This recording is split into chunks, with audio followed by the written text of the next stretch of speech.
I'm going to ask first about your experience when you first received the screenplay, because I'm assuming there's not actually that much dialogue to it. The narrative structure is somewhat complex. And I was wondering if it's just one of those instances where you just think, we're in the hands of Chris Nolan, I'm sure it will be okay. Did you receive the whole screenplay? I wish I would have received it. You know, did you wish just I'd go, yeah, Chris got on to me, you know, we had a chat about it. I didn't. I had to go to London, read it in a locked out kind of, you know what I mean, it was quite private. He wouldn't even let my agent read it. Yeah, I had to tell my agent what it was about. Yeah. He's very, very protective. Which is good, you know. And it shows the trust everyone has in, like, Chris, like, you know, and looking at all the films he's done, like, he's...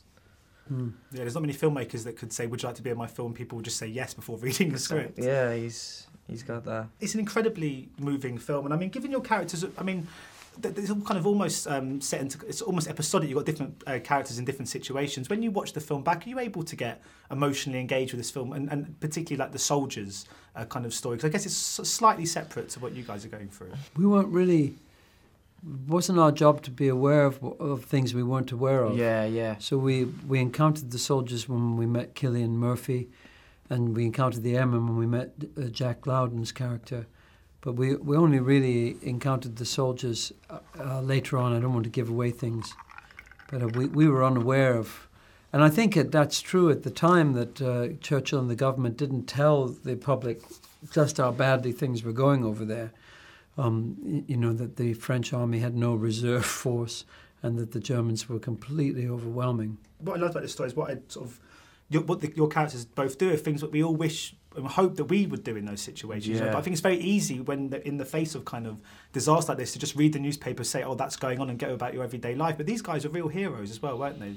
Yeah, I think we've witnessed in England in the last few months that people regularly do this kind of thing, that it is a natural instinct for people to help each other and be incredibly brave, particularly Millwall fans. Yeah, yeah, that Millwall lad, yeah. You know, and policemen with a baton holding off 3 attackers, and the incredible bravery of the firemen.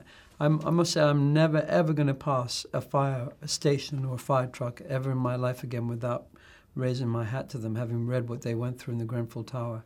And when you, because obviously you guys were shooting for the most part, obviously, on this boat, I mean, when you're quite confined to a small space and you can't just run around on land and do stuff, did it ever get quite claustrophobic being in quite a small environment, I imagine surrounded by people all day? It did. I used to just take my clothes off. Yeah. It must be tempting though, just to jump in. No, I'm just playing. It was very tempting to jump in. It was very hot, you know, and the water was very calm. Like where we were, I mean, it wasn't calm in Dunkirk, but it was calm where we were, and you did just want to dive in like you did, but I mean, continuity, and you know, we had to kind of stay inside, out of the sun. Yeah.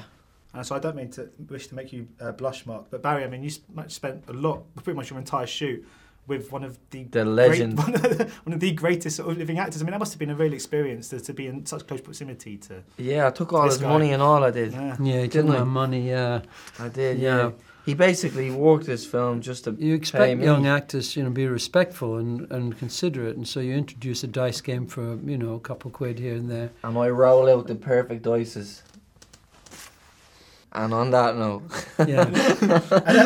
are you short of any cash? Because Barry can lend you some. I could do a fiver. I got some of my money, yeah. But I mean, I'm sure you've discussed Ready Player One on several occasions across the interview circuit. But obviously, there's another Spielberg collaboration in the pipeline, which is the kidnapping of Edgardo Matara. I was wondering how you fit into that story and when we can expect it to all get started. Well, the kidnapping film, he's put on the back shelf at the moment. He couldn't find a boy. It requires a very young boy who's kidnapped by the Catholic Church, and he saw thousands and thousands, but he couldn't quite, and it's a Tony Kushner script, so it's quite demanding for the boy.